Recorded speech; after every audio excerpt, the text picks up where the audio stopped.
बिस्मिल्लाहिर्रहमानिर्रहीम, अस्सलाम वालेकुम। मेरा नाम है अदील अहमद और आप देख रहे हैं स्मार्ट ट्रेडर्स यूट्यूब चैनल। आज की वीडियो में हम बात कर रहे हैं गोल्ड में इन्वेस्टमेंट के हवाले से। गोल्ड में इन्वेस्टमेंट करनी चाहिए या नहीं करनी चाहिए, या किस तरह करनी चाहिए और गोल्ड की परचेजिंग वगैरह किस तरह करनी है। बहुत ही ज़्यादा तफसील आज की वीडियो में आपको मिलने वाली है। और इसके साथ साथ एक और बात बताता चलूँ, गोल्ड की इन्वेस्टमेंट के हवाले से ही मजीद हमारी 2 वीडियोज़ और लाइनअप हैं। एक तो गोल्ड की दुनिया का बहुत ही जाना पहचाना नाम ज्वेलर्स एसोसिएशन के चेयरमैन हैं, उनका इंटरव्यू लाइनअप है। उनसे बहुत ही ज़्यादा तफसीली हम गोल्ड के बारे में सीखेंगे, जो जो आपके क्वेश्चंस होंगे वो भी उनसे करेंगे। इसके अलावा उन्हीं के साथ हम एक गोल्ड के कारखाने का भी विजिट आपको कराएंगे जहां ज्वेलरी बनती है, उसकी पूरी मेकिंग आपको दिखाएंगे, हाथ से किस तरह ज्वेलरी मोल्ड होती है और मशीनों से किस तरह बनती है। बहुत ही इंटरेस्टिंग ये दोनों वीडियोज आने वाली हैं, लिहाजा चैनल को लाजमी सब्सक्राइब कर लीजिएगा ताकि जैसे ही ये दोनों वीडियोज आए इनका भी नोटिफिकेशन आपको मिल सके और मजीद आने वाली नेक्स्ट मालूमाती वीडियोज भी आपको फौरी तौर पर मिल सके। तो चले आज की वीडियो स्टार्ट करते हैं गोल्ड की इन्वेस्टमेंट के हवाले से। सबसे पहले मेरे इन 2 जुमलों को जो आपको स्क्रीन पे भी लिखे हुए नजर आ रहे होंगे, इनको अपने जहनों में बिठा लें। इनकी वजाहत मैं आगे वीडियो में करता रहूंगा और आपको पूरी वीडियो इन्हीं दोनों जुमलों के गिर्द घूमती नजर आती रहेगी।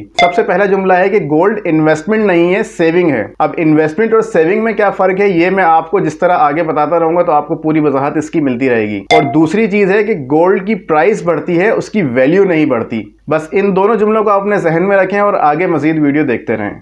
तो गोल्ड में इन्वेस्टमेंट का जो लोग इरादा करते हैं उसके पीछे उसमें से कोई 3 मकासद हो सकते हैं। नंबर 1, आप अपनी जो थोड़ी बहुत माहाना आपकी सेविंग्स होती है उसको कहीं ठिकाने लगाना चाहते हैं कि उससे कुछ ऐसी चीज़ ले ली जाए जो पैसे आपके महफूज रहें, कैश आपका रूटीन का खर्च ना होता रहे। या इसके साथ जो है वो लोग अमूमन बच्चों की शादी के हवाले से सोच रहे होते हैं कि थोड़ा थोड़ा गोल्ड लेकर रखते रहें ताकि आगे वो शादी वगैरह में काम आ जाए। दूसरी चीज़, आप गोल्ड से कुछ ना कुछ पैसे अर्न करना चाहते हैं, कुछ उसकी प्राइस बढ़े कम हो तो उससे कुछ ना कुछ बिजनेस करना चाहते हैं, कुछ कमाना चाहते हैं। और तीसरा मकसद अमूमन होता है अपनी जमाशुदा सेविंग्स की वैल्यू को मेंटेन रखना, क्योंकि जिस तरह हम पिछली वीडियोस में भी डिस्कस करते रहे हैं कि कैश तो रखे रखे उसकी वैल्यू हमेशा कम ही होती रहती है, कभी उससे आपको फायदा नहीं पहुंचता रखे हुए कैश से। तो इन तीनों में से चाहे जो भी आपके मकासद हो गोल्ड में इन्वेस्टमेंट करने के, इस बात को जहन में रखना है कि आज हम जहां भी गोल्ड का जिक्र करेंगे उससे मुराद रॉ कंडीशन में गोल्ड है, यानी कि जो गोल्ड के बार्स होते हैं वो। ज्वेलरी आपको परचेज नहीं करनी है, ज्वेलरी पे नहीं जाना है। जब आप गोल्ड खरीदने का इरादा करेंगे तो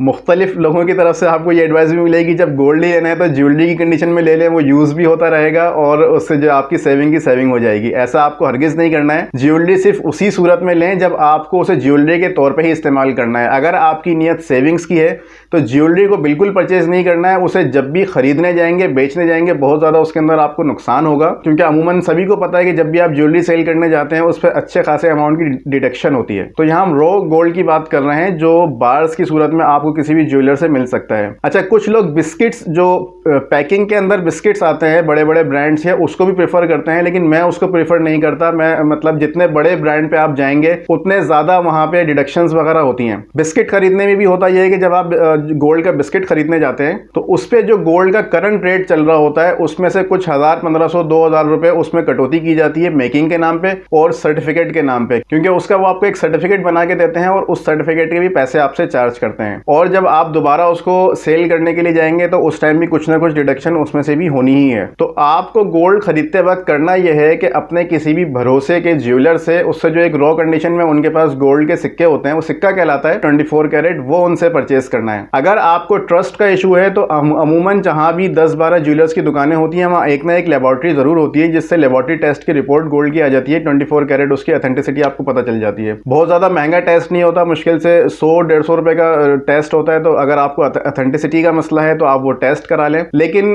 बिस्किट्स लेने के लिए बड़े ब्रांड्स पे जाने से बचें, वहां आपकी डिडक्शन ज्यादा होगी। किसी भी आम ज्वेलर के साथ आप अपने जो है वो रेगुलर टर्म्स बना लें इस तरीके से, जब उनको पता होगा कि आप बाइंग सेलिंग करते रहते हैं तो वो उसमें थोड़ा बहुत आपको फेवर भी मिल जाता है। तो पहला पॉइंट हमने समझ लिया कि ज्वेलरी पे तो बिल्कुल भी नहीं जाना है। दूसरे 2 ऑप्शन आपके पास हैं कि या तो आप गोल्ड के बिस्किट्स जो पैकिंग के अंदर आते हैं वो ले लें या रॉ कंडीशन में ले लें। तो बिस्किट का भी हमने समझ लिया कि बिस्किट लेते वक्त आपको चार्जेस उस पर जो है वो देने पड़ेंगे, और अगर आप रॉ कंडीशन में गोल्ड लेंगे तो आपको कोई भी चार्जेस नहीं देने पड़ेंगे। जो उस दिन का करंट रेट चल रहा होगा ज्वेलर आपको उसी रेट पे उसका वेट करके आपको वो गोल्ड का बार दे देगा। हाँ, जब आप उसे सेल आउट करने जाएंगे तो थोड़ी वो डिडक्शन उस पर होगी गोल्ड बार के ऊपर भी, लेकिन वो बहुत नॉमिनल होती है, इतनी ज्यादा नहीं होती है। तो सबसे पहले बात कर लेते हैं पैसे कमाने वाली बात के ऊपर, जो हमने डिस्कस किया था कि अगर आप गोल्ड से कुछ पैसे कमाना चाहते हैं। गोल्ड से पैसे कमाना बड़ा मुश्किल मरहला होता है। जिस तरीके से स्टॉक एक्सचेंज पे आपको मुसलसल स्टॉक्स लेने के बाद नजर रखनी होती है, जब उसकी प्राइसेस अप हो रही हैं तो आपको उसको सेल आउट करना है, जब प्राइसेस डाउन हो रही हैं तो आपने उसको खरीदना है। इसी तरीके से मुसलसल डे बाय डे आपको पता है गोल्ड की प्राइसेस भी अप डाउन होती हैं, तो अगर आपको उससे कुछ अर्निंग की आपने नियत रखी है तो फिर आपको प्रॉपर उसको टाइम देना होगा, डेली की उसकी प्राइसेस वगैरह देखनी होगी, और जो आपकी गोल्ड खरीदने बेचने पे जो डिडक्शंस वगैरह होनी है उनको कैलकुलेट करके रखना होगा कि ऐसा ना हो आप थोड़ा बहुत 300-400 का प्रॉफिट देख के और उसे जब बेचने जा रहे हैं तो पता चला उससे ज्यादा किया, उसको बेचने पे डिडक्शन हो गई और आपको नुकसान हो गया। तो इसमें बहुत ज्यादा आपको नजर रखनी पड़ेगी। अमूमन आजकल जो डिडक्शन है रो गोल्ड के ऊपर, वो 1 तोले के ऊपर 1000 रुपए अमूमन ज्वेलर डिडक्ट कर रहे होते हैं। ये अक्टूबर 2022 में ये वीडियो रिकॉर्ड हो रही है, आज का रेट मैं आपको बता रहा हूँ। जो जब आप गोल्ड बार को बेचने के लिए जाएंगे तो जो उसका करंट रेट होगा उस दिन का, उसमें से 1000 रुपए की डिडक्शन 1 तोले के ऊपर आपका ज्वेलर करेगा, कम ज्यादा हो सकती है पर्सन टू पर्सन। तो इन सब चीजों को देखते हुए आपको कैलकुलेट करना है कि कब आपको गोल्ड खरीदना है और कब बेचना है। तो ये बहुत ज्यादा मुश्किल मरहला होता है, हर कोई इसको नहीं कर पाता। हाँ, जो तीसरा रीजन मैंने आपको बताया गोल्ड खरीदने का कि आप उसे लॉन्ग टर्म अपनी सेविंग के हिसाब से खरीदें, तो यही सबसे बेस्ट इन्वेस्टमेंट होती है। जिस तरह पहला सेंटेंस मैंने आपको बताया था कि गोल्ड इन्वेस्टमेंट नहीं है, सेविंग है, उसका मकसद अब आपको समझ में आएगा। इन्वेस्टमेंट वो होती है जहां हम अपने पैसों को इन्वेस्ट करें और उससे रिटर्न में कुछ ना कुछ हमें महाना प्रॉफिट या कुछ और इस तरीके से उससे प्रॉफिट हमें हासिल होता रहे। तो गोल्ड से आपको ये प्रॉफिट हासिल नहीं होता, सिर्फ आपके पैसे अपनी वैल्यू को मेंटेन रखते हैं। मिसाल के तौर पे अगर आपने अपने पैसे किसी बिजनेस में इन्वेस्ट किए हैं तो वहां से आपको महाना प्रॉफिट मिलता रहेगा,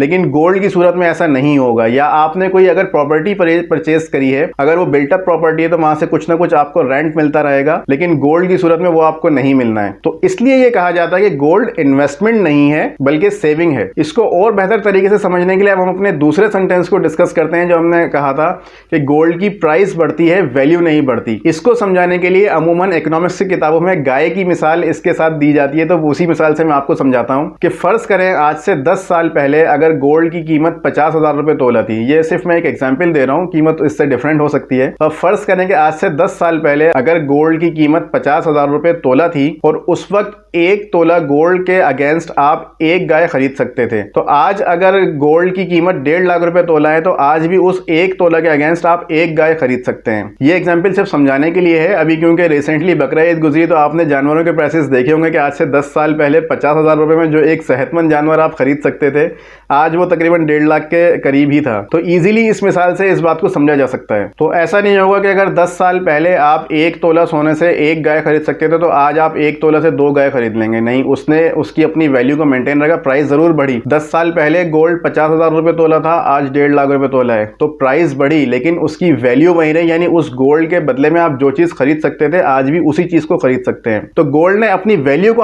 कम नहीं होने दिया, क्योंकि अगर 10 साल पहले आपके पास 50,000 रुपए कैश की सूरत में रखे हुए थे और आज भी वही 50,000 आपके पास रखे होते तो अब उसकी परचेसिंग पावर वो नहीं थी, लेकिन गोल्ड ने अपनी परचेसिंग पावर को मेंटेन रखा। इसलिए सेविंग के हिसाब से सबसे बेहतरीन कमोडिटी गोल्ड है। अगर आपको पैसों को सेव करना है तो कैश तो किसी सूरत अपने घर में नहीं रखना है, उसको या तो आप बिजनेस में इन्वेस्ट करेंगे या आप उससे कोई प्रॉपर्टी वगैरह ले लेंगे, या फिर बेस्ट तरीका है गोल्ड ले लेंगे ताकि आपके पैसे की वैल्यू मेंटेन रहे। तो गोल्ड से आपको मंथली प्रॉफिट तो नहीं मिल पाता, लेकिन लॉन्ग टर्म कंडीशन में आपको एक अच्छा खासा प्रॉफिट इस सूरत में मिल जाता है कि प्राइस जब उसकी बढ़ती रहती है तो आपका कैश डी वैल्यू हो रहा होता है, लेकिन गोल्ड ने अपनी वैल्यू वहीं मेंटेन रखी हुई होती है। अब इसका थोड़ा सा कंपैरिजन कर लेते हैं प्रॉपर्टी और गोल्ड के साथ, कि अगर आपने प्रॉपर्टी खरीदी है या गोल्ड खरीदा तो दोनों कंपैरिजन में क्या क्या आपको बेनिफिट और क्या क्या उसके नुकसान आपको हो सकते हैं। प्रॉपर्टी बजाहिर गोल्ड की सूरत में स्पीड से अपनी वर्थ को बढ़ाती है और उससे आपको कुछ ना कुछ महाना रेंटल भी मिल सकता है, लेकिन दोनों में सबसे बड़ा फर्क यह है कि गोल्ड लिक्विड कैश है और प्रॉपर्टी लिक्विड कैश नहीं है। मतलब अगर आपके पास गोल्ड की सूरत में सेविंग रखी हुई है और अभी आपको फौरी तौर पे कुछ जरूरत पेश आती है पैसों की, तो आप फौरन अभी जाके ज्वेलर की दुकान पे अपना गोल्ड देंगे और उसका कैश लेकर आ जाएंगे और अपनी जरूरत को पूरा करेंगे। तो गोल्ड लिक्विड कैश है। हालांकि प्रॉपर्टी के केस में अगर आपको कोई जरूरत पेश आ जाती है तो उसको प्रॉपर्टी को बिकते बिकते अगले 6 माह 8 माह 3 माह भी लग सकते हैं, लिहाजा प्रॉपर्टी लिक्विड कैश नहीं है, गोल्ड लिक्विड कैश है। प्रॉपर्टी खरीदने में आपके साथ फ्रॉड भी हो सकता है।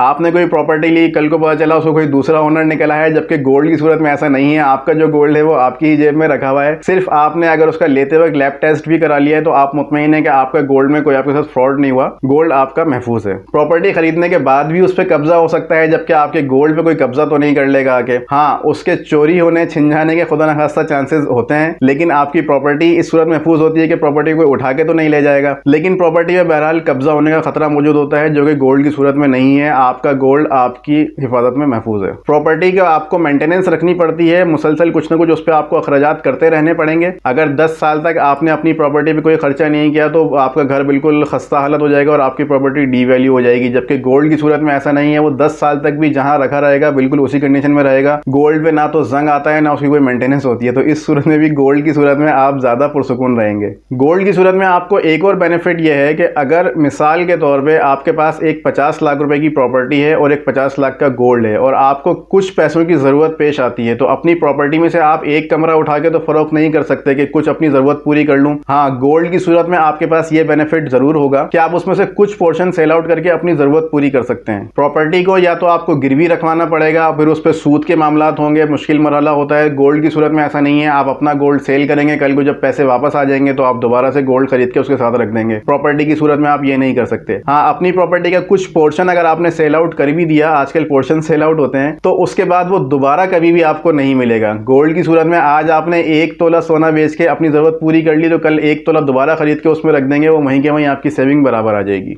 गोल्ड की इन्वेस्टमेंट को अपने साथ लेके मूव होना बहुत ज्यादा आसान होता है। अगर मैं आज कराची में रहता हूं, कल को मैं सोचता हूं मैं इस्लामाबाद शिफ्ट हो जाऊं, तो अपनी प्रॉपर्टी को उठा के मैं वहां नहीं ले जा सकता। या तो उसकी टेक केयर के लिए मुझे बार बार यहां आना पड़ेगा या उसको सेल आउट करके जाना पड़ेगा। गोल्ड में अपनी जेब में डालूंगा और चलता बनूंगा। या मुल्क से बाहर अगर आप सेटल होने का सोचते हैं तो भी उसको से आप सिंपल अपने साथ उठा के ले जाना है। गोल्ड इस सूरत में महफूज होता है। और एक और सबसे इंपॉर्टेंट कंडीशन जो सुनने में बड़ा रेयर लगता है कि ये तो किताबी बातें, ऐसा नहीं होता, लेकिन ऐसा हो भी जाता है। अल्लाह ताला सबको उससे महफूज रखे। वो कंडीशन है जंग, यानी कि वॉर। अभी जैसे आपने देखा अचानक रूस और यूक्रेन के बीच में जंग स्टार्ट हो गई, तो वहां क्या हुआ, एकदम से उनकी करेंसी डीवैल्यू हुई। और अगर इस सूरत में आपके पास प्रॉपर्टी हो, बिजनेस हो, तो वो सब कुछ तो रखा रह जाएगा। लेकिन अगर आपकी सेविंग गोल्ड में होगी तो आप दुनिया के किसी भी मुल्क में उसको फौरी तौर पे फरोख्त कर सकते हैं। गोल्ड आपका अपनी वैल्यू बरकरार रखेगा, चाहे जंग का मामला हो या कुछ भी हो, किसी भी किस्म का क्राइसिस हो, कोरोना हो। कारोबार लोगों के बंद हुए थे, लेकिन जिसके पास गोल्ड था, गोल्ड अपनी वैल्यू महफूज रखी हुई थी। प्रॉपर्टी की खरीदो फरोख्त कोरोना के दौरान हमने देखा बिल्कुल बंद हो गई थी। अगर आपके पास प्रॉपर्टी थी तो आप उसको फौरी तौर पे फरोख्त करके अपनी जरूरत पूरी नहीं कर सकते थे। हाँ, अगर आपके पास गोल्ड था तो फौरी तौर पे आप उसको फरोख्त करके अपनी जरूरत पूरी कर सकते थे। तो सिर्फ जंग ही नहीं, दीगर और भी क्राइसिस होते हैं। जिस तरह अभी कुछ टाइम पहले हमारे कंट्री में डॉलर का क्राइसिस आया, उसकी वजह से जो है वो रुपया एकदम डी वैल्यू हो गया। और प्रॉपर्टीज की भी खरीदो फरोख्त, जाहिर सी बात है, जब कारोबार डिस्टर्ब होता है तो वो भी डिस्टर्ब होती है। लेकिन गोल्ड अपनी वैल्यू अपनी जगह मेंटेन रखता है दुनिया भर की प्राइसेस के हिसाब से। तो आज की वीडियो का पूरा निचोड़ ये समझ में आया कि अगर तो आप गोल्ड से पैसा कमाना चाहते हैं तो आपको प्रॉपर उसको टाइम देना पड़ेगा, उसके साथ मेहनत करनी पड़ेगी, उसकी प्राइसेस पे नजर रखनी पड़ेगी। अगर आप अपने पैसे को डी वैल्यू होने से बचाना चाहते हैं तो फिर गोल्ड से बेहतर इन्वेस्टमेंट कोई और नहीं है। फिर गोल्ड में उस पैसे को इन्वेस्ट कर दें। अगर आप कारोबार नहीं करना चाहते हैं तो